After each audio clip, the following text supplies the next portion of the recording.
अब तो मुझे ऐसा लग रहा है कि मुझे कहीं कॉपी पेन लेके नोट करना पड़ेगा कि पंक के रोमन से पंगे हैं। रोमन को सेथ रॉलिंस पसंद नहीं आ रहा, सेथ रॉलिंस को अब तक सैमी ज़ेन पसंद था, लेकिन अब सैमी ज़ेन भी उसको पसंद नहीं है, और ऊपर से और इक्वेशन में बीच में पड़ गए हैं ड्रू मैकिंटायर, क्योंकि आज मैं कहना चाहूंगा एक तरोताजा वाला Drew McIntyre is back. Okay, hello chatters, my name is Rohit and you are watching wrestle chatter.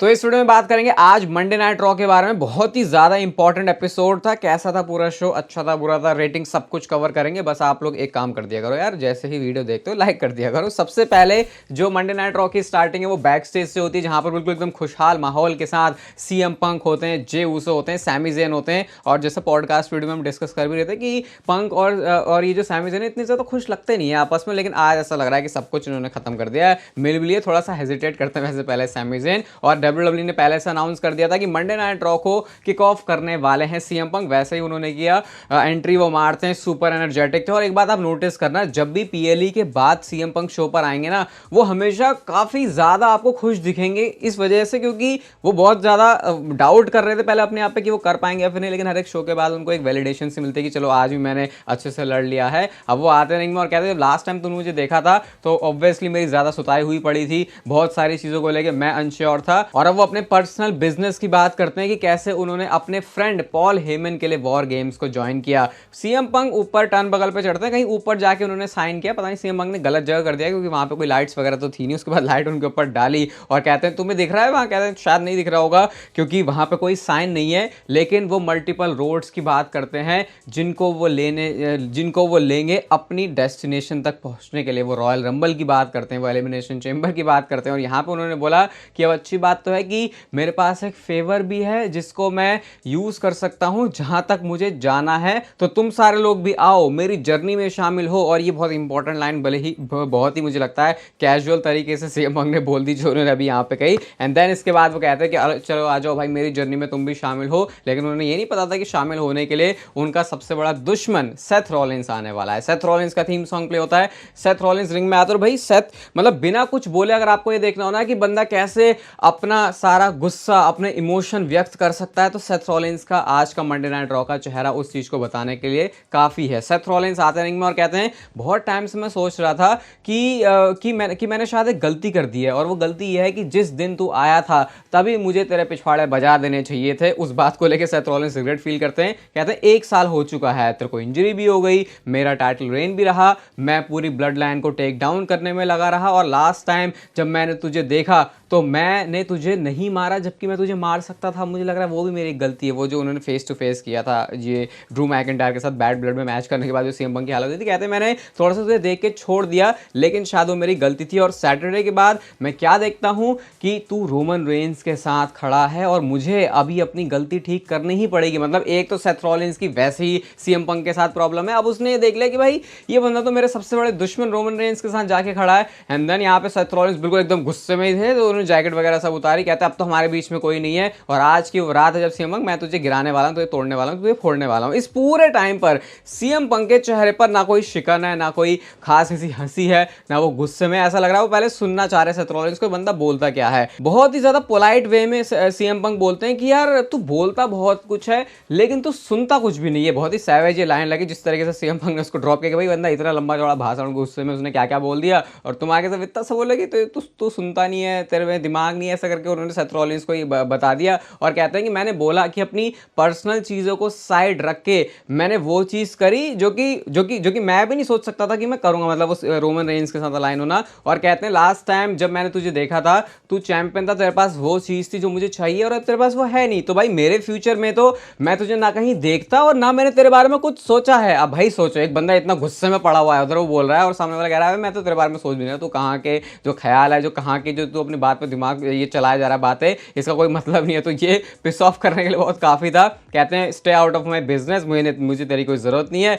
अब सेथ रॉलिंस के पास मैं सोच रहा था क्या काउंटर हो, कोई खास ऐसा काउंटर था भी नहीं, क्योंकि फिर बात आ जाती है सीधा हाथापाई पे। वो भी वही सेम लाइन बोलता है कि तू बोलता बहुत कुछ है, सुनता तो कुछ भी नहीं है। धक्का उन्होंने दिया, और ऐसा नहीं कि धक्का देके बस मारने लगे, कह रहा अब खड़े हो चल। गुस्सा दिलाने के लिए उन्होंने सीएम पंक को गिराया था। मारते हैं थोड़ा बहुत, लेकिन यहाँ पे फिर आ गए सैमी ज़ेन और जे ऊसो जो कि आपस में एक दूसरे को अलग अलग कर रहे होते हैं। क्राउड भी कहता पता भाई कहाँ से तुम बीच में आके थोड़ी बहुत बू कर दी उन्होंने सैमी ज़ेन और जे उसो को, उसके बाद ही इनको सेपरेट कर पाते हैं, लेकिन सेपरेट करते करते बार बार कोशिशें हो रही हैं, फिर ये जाके जो है एक दूसरे को मतलब हटा रहे हैं, लेकिन फिर यहाँ पे एक लाइन ड्रॉप करते हैं सेथ रॉलिंस जे उसो के लिए, और जे उसो को कहते हैं जा जा तू रोमन के पास जा। अब यहाँ पे फिर मामला थोड़ा सा चेंज हो गया कि भाई ये सीएम पंक से मुद्दा जे उसो के ऊपर आ रहा है। सैमी ज़ेन कह रहा है मुझे पता है तो गुस्से में है, लेकिन तू ऐसे बात नहीं कर सकता। यहाँ से फिर अब इनका अलग ही एंगल शुरू हो गया, मतलब एक सेगमेंट कोई कमर्शियल फ्री था तो उन्होंने बहुत अच्छे से टाइम दिया इसको।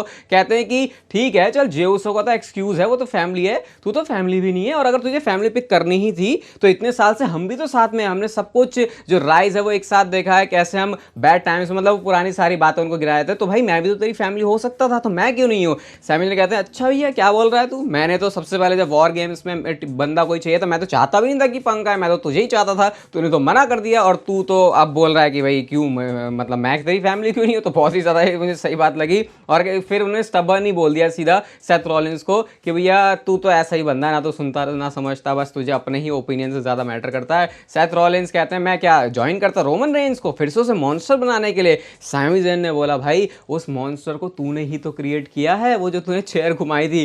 फिर सेथ बोलते हैं हाँ भैया चेयर तो तूने भी घुमाई थी, लेकिन तूने अच्छी चीज़ों के लिए घुमाई थी, बस यहाँ पे स्टूपिड वगैरह बोल देते हैं, और ये फ्रस्ट्रेशन दिखाना चाह रहे थे क्योंकि डब्ल्यूडब्ल्यूई मैच सेटअप करी थी। सैमी ज़ेन कहते हैं इस फ्रस्ट्रेशन को जरा मैच में ही निकाल देते हैं, तो इन्होंने शो के मेन इवेंट के लिए मैच भी बना दिया था। तो बहुत अच्छा मुझे लगा, थोड़ा सा ऐसा ये सेथ और सैमी का लगेगा कि वो आज स्पेसिफिक मैच करने के लिए है, लेकिन फिर भी जिस तरीके से उसको बिल्ड कर रहे थे, ये खासियत लगती है भाई डब्ल्यूडब्ल्यूई के शोज की, जब ये सेगमेंट्स के ऊपर इन्वेस्ट करते हैं तो वो क्लियर पता चल जाता है। और यहाँ से ये भी चीज़ पता चल गई है कि डब्ल्यूडब्ल्यूई ज़्यादा रुक भी नहीं रही है सेथ रॉलिंस और सीएम पंक को लेकर, मतलब जैसे ही आज सीएम पंक अपने बिजनेस से फ्री हुए, सेथ रॉलिंस भी लग रहा है फ्री हैं, तो आपस में इन दोनों ने मतलब इन दोनों के बीच जो टेंशन है वो डब्ल्यूडब्ल्यूई ने दिखा दिया यहाँ पे। तो अच्छा लगा भाई जिस तरीके से उन्होंने ओपन किया। इसके बाद टैग टीम मैच आता है, Iyo Sky Kairi Sane versus Liv Morgan Raquel Rodriguez के बीच में। क्या भाई क्या इतना सब कुछ हो रहा है, इसके ऊपर क्या ही ध्यान दे, क्या ही देखेगा कोई से भाई। तहाना बॉम्ब के साथ बस वो मैच जीत गई हैं, रिया रिप्ली आती है बचाने के लिए क्योंकि फिर भी मार रहे होते हैं, लिव मॉर्गन हमेशा की तरह भाग जाती हैं, बट फिर भी 2-on-1 वाली सिचुएशन थी, तो इस तरीके से मारा रिया रिप्ली को कि उनकी आंख में लग जाती है। मैं सोच रहा हूँ कि क्या इस जरूरत से ज़्यादा डब्ल्यूडब्ल्यूई लिव मॉर्गन और रिया रिप्ली की फ्यूड को स्ट्रेच कर दिया कि यहाँ पे अच्छी चीज़ें होने के बावजूद भी ऐसा लग नहीं रहा कि मैं इन्वेस्ट कर पा रहा हूँ, तो ऐसा तो कुछ मामला है, बट लेट्स सी कैसे ही अनफोल्ड होती है अभी चीज़ें। इसके बाद इंटरकॉन्टिनेंटल चैंपियनशिप का जो पूरा टूर्नामेंट है उसके लिए मैच था कायरी सेन कटाना चांस वर्सेस शेना बेजलर के बीच में, एंड में वो किरीफुटा क्लच पे वो जिस तरीके से वो सीक्वेंस था वो बढ़िया लगा, और डेकोटा काई ये वाला जो मैच है उसको जीत चुकी हैं। इसके बाद आता है शो पर एक बहुत बड़ा सेगमेंट जो कि मुझे बहुत ज़्यादा कंफ्यूज कर गया, ये सब कुछ क्या हुआ इस सेगमेंट में उसके बाद डिस्कस करेंगे। तो भैया एडम पियर्स होते हैं रिंग में, पूरा जो माहौल है वो सजा हुआ है, न्यू डे का 10 सालों का जो सेलिब्रेशन है वो होने वाला है, जो रैंप है वहाँ पे बूटियोज भी होते हैं, तो पूरी पुरानी वाली न्यू डे की याद आ गई। एक्जेवियर वुड्स और कोफी किंगस्टन आते हैं और अलग अलग ही आ रहे थे, ये तो थोड़ी सी खुशी कम नजर आ रही थी जितनी होनी चाहिए थी, लेकिन फिर भी खुश थे कंसिडरिंग जो पिछले काफ़ी कुछ हफ्तों से एक दूसरे के बारे में बोल रहे हैं। इसके बाद यहाँ पे आके वुड्स और कोफी किंगस्टन दोनों ने बोला कि भैया 10 साल हो गए हैं, हम यहाँ तक पहुँच गए, कभी हमने सपने में भी नहीं सोचा था कि ऐसा हो जाएगा। बिगी के बारे में बोलते हैं कि हम भी उसको मिस करते हैं, लेकिन यहाँ से बातें कुछ चेंज होनी शुरू हो गई। कोफी किंगस्टन कहते हैं कि अब जब न्यू डे के फ्यूचर की बात हो रही है तो ऐसा लग रहा है कि कुछ तो ऐसा रिवील करने वाले हैं, लेकिन वो चीज़ रिवील करने से पहले ही बिगी का थीम म्यूजिक प्ले हो जाता है, यानी कि बिगी आज आ चुके हैं मंडे नाइट रॉ पर वापस। वैसे वो डब्ल्यूडब्ल्यूई के किक ऑफ शोज या फिर पैनल पे होते हैं, लेकिन इस तरीके से हमने बिगी को देखा इतने लंबे टाइम के बाद। और बिगी जब आते हैं तो यूजुअली बंदे को हमको बहुत ज़्यादा एनर्जेटिक एकदम भाई पागलों की तरह आ रहा है, बिल्कुल होलसम खुश मिजाज है, सब कुछ देख के अच्छा लग रहा है, लेकिन वैसा बिगी आज नहीं था। सूट बूट में आते हैं बिगी और थोड़े से इमोशनल भी लग रहे थे शायद कि इतने टाइम के बाद वो वापस आए हैं, या तो उन्होंने बहुत अच्छा एक्ट किया इस वाले सेगमेंट में, तो जो भी है उसके लिए थोड़े प्रॉप्स तो बनते हैं बिगी के लिए। कहते हैं कि 10 साल हो गए हैं, हम सब अच्छे बुरे में एक दूसरे के साथ रहे हैं, लेकिन मैं चाहता कि मैं अभी अलग तरीके से यहाँ पे होता, सिचुएशन अलग हुई है, जो तुम लड़ रहे हो ये चीज़ मुझे बहुत ज़्यादा हर्ट कर रही है। और यहाँ पे एक अलग ही ऑफर लेके आते हैं बिगी, मतलब कितने सारे सिनेरियो हो सकते थे कि बंदा क्या इन रिंग रिटर्न अपना अनाउंस कर रहा है, ऑब्वियसली वो तो उनकी मेडिकल सिचुएशन के ऊपर डिपेंड करता है, लेकिन कुछ भी हो सकता था यहाँ पे। लेकिन बिगी ये कहते हैं कि जिस तरीके से मैं तुमको लड़ते हुए देख रहा हूं, मुझे इस चीज को सेटल करना पड़ेगा, जब तक मैं मेडिकली क्लियर नहीं हूं मैं हर हफ्ते यहां पर होने वाला हूं to serve as your managers. ऐसा करके उन्होंने बोला कि भाई मैं तुम सारे बंदों के मतलब तुम दोनों बंदों के लिए मैं तुम्हें संभाल के चलूंगा जैसे एक मैनेजर काम करता है। अब यहाँ पे ऑफर तो बहुत अच्छा था, लगा कि ओ अब बिगी मैनेजर बनने वाला है, लेकिन भाई यहाँ से पासा बिल्कुल ही उल्टा पलट गया है। कहाँ हम सोच रहे थे कि वुड्स और कोफी किंगस्टन आपस में लड़ेंगे, ये तो एक साथ हो गया, लेकिन हील भी बन गए, ये बड़ा अजीब, मतलब ये तो बिल्कुल अनएक्सपेक्टेड था। एक्जेवियर वुड्स कहते हैं अब अब आ रहा है तू, मतलब इतने टाइम से, इतना टाइम हो गया तुझे, तू हमें छोड़ के चला गया था। बिगी कहते हैं भाई मैं कहाँ छोड़ के चला गया था, मेरे को तो इंजरी हुई। कोफी कहते हैं कि you broke your neck so what, मतलब भाई बंदा क्या बोल रहे हो तुम। वो फिर Kurt Angle, Stone Cold, even Edge का नेम भी ड्रॉप किया कि वो सब भी तो वापस आया था। बिगी कहते हैं मैं तो अपना सब कुछ काम देख रहा हूँ। कोफी कहते हैं कि तुझे फर्क ही नहीं पड़ता, तू अपनी जो नई लाइफ है उससे बहुत ज्यादा खुश है। जेवियर वुड्स भी कहते हैं तू अब हमारे पास बर्डन बन गया। सारे लोग बोलते हैं बिगी कहाँ है, हम मिस कर रहे हैं बिगी को, हम भी मिस करते हैं बिगी को, लेकिन सिर्फ बिगी ही है जो कि मिस नहीं करता। तो वो अपनी नई ही लाइफ जी रहा है, वो अपने आप को ज्यादा प्रायोरिटी दे रहा है और कहते हैं कि सबको बता दे तू वैसे ही मेडिकली तो क्लियर होने नहीं वाला, जाके अपनी डेस्क पे बैठ जा।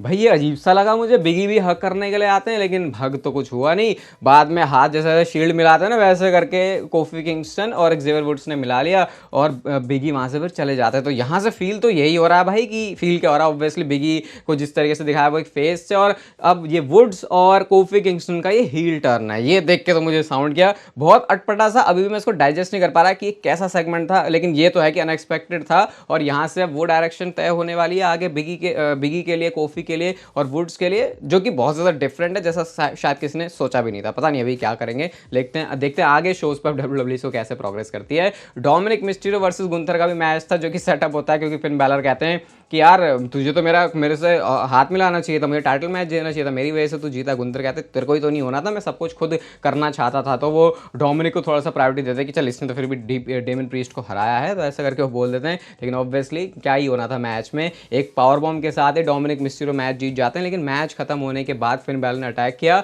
और 3 बार कूड दे ग्रास अपना जो फिनिशर है वो उन्होंने गुंथर के ऊपर लगाया और कहते हैं डोमिनिक को कि देख ऐसे करते हैं ये काम। उसके बाद वो चले जाते हैं बैक स्टेज से। फिर हमको ये भी पता चला कि सैटरडे नाइट्स मेन इवेंट के लिए गुंथर और फिन बैलर का मैच होने वाला है वर्ल्ड हेवीवेट चैंपियनशिप के लिए, और टैग टीम मैच की भी वो बात करते हैं। तो पता नहीं वो किस तरफ जा रहा है, लेकिन फिन बैलर को सैटरडे नाइट्स मेन इवेंट के अंदर मैच मिल चुका है। तो ये फिन बैलर के लिए एक वर्ल्ड टाइटल अपॉर्चुनिटी है, जबकि उनके पास ऑलरेडी एक टाइटल है। और वो चीज़ किसने देखी थी बैक स्टेज की, जेडी मैकडोना, जो कि उन्होंने ट्रॉल किया था उस बात को लेके कि भैया हम टाइटल्स को डिफेंड नहीं करते। बताना वो क्या चीज़ थी, ये आपका आज के लिए जो है टास्क रह जाएगा कमेंट सेक्शन में। बाकी हमको बैक स्टेज से ये भी चीज़ पता चलती है कि जे उसो को अटैक कर दिया है किसी ने, और सैमी ज़ेन कहते हैं मुझे पता है किसने अटैक किया है, उसी ने किया है जिसको अब जाके मैं तोड़ने वाला हूँ। क्योंकि अब शो का मेन इवेंट आता है Seth Rollins versus Sami Zayn के बीच में। बहुत ही कम टाइम रह गया था रॉ को खत्म होने के लिए, तो मुझे पता था बहुत ही क्विक मैच होने वाला है। ब्लू थंडर बॉम्ब लगाते हैं यहाँ पे सैमी ज़ेन, स्टॉर्म के लिए वो जाते हैं लेकिन सैमी ज़ेन वहाँ से हट जाते हैं। टेंशन इतनी ज़्यादा इनकी जो है वो बढ़ रही है कि अब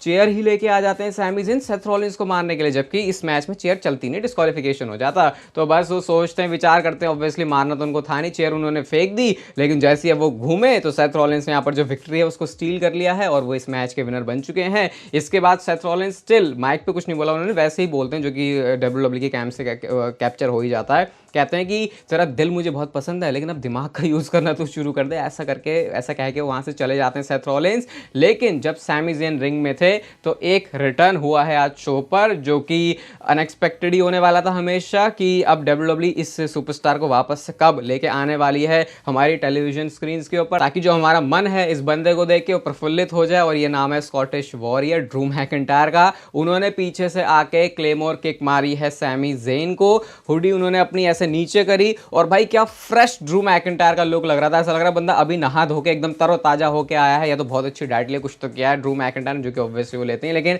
आज ड्रू मैकिंटायर को बहुत टाइम के बाद अपनी टेलीविजन स्क्रीन पर देख के बहुत अच्छा लगा, क्योंकि इस बंदे ने पूरे साल भर हमको कितना एंटरटेन किया है। और यहाँ से भी इक्वेशन बड़ी इंटरेस्टिंग है, सैमी ज़ेन के ऊपर हो गया है अटैक, ओरिजिनल पंगे उनके रहे हैं सीएम पंक से, लेकिन अब सेथ रॉलिंस इस सिचुएशन को कैसे देखते हैं। और ऊपर से अभी ये जो ब्लड लाइन वाले एंगल को भी इन्होंने बहुत ज्यादा उसमें घुसेड़ के रखा है। तो हर तरफ पैरेलल काफी सारी स्टोरी लाइन चल रही है, और यही डब्ल्यूडब्ल्यूई के रिसेंट शोज का मजा है। मैं तो भाई इसको 4.5 स्टार की रेटिंग दूंगा, क्योंकि आज का मंडे नाइट रॉ का एपिसोड बहुत ज्यादा बढ़िया था। बाकी आपको रॉ कैसी लगी आप मुझे बता सकते हो कमेंट सेक्शन में। ये वीडियो अच्छी लगी भाई तो इसे लाइक कर दो, चैनल को सब्सक्राइब कर दो ऐसी और मस्त वीडियोस के लिए, और तब तक फिर लेते रहो जिंदगी के मजे।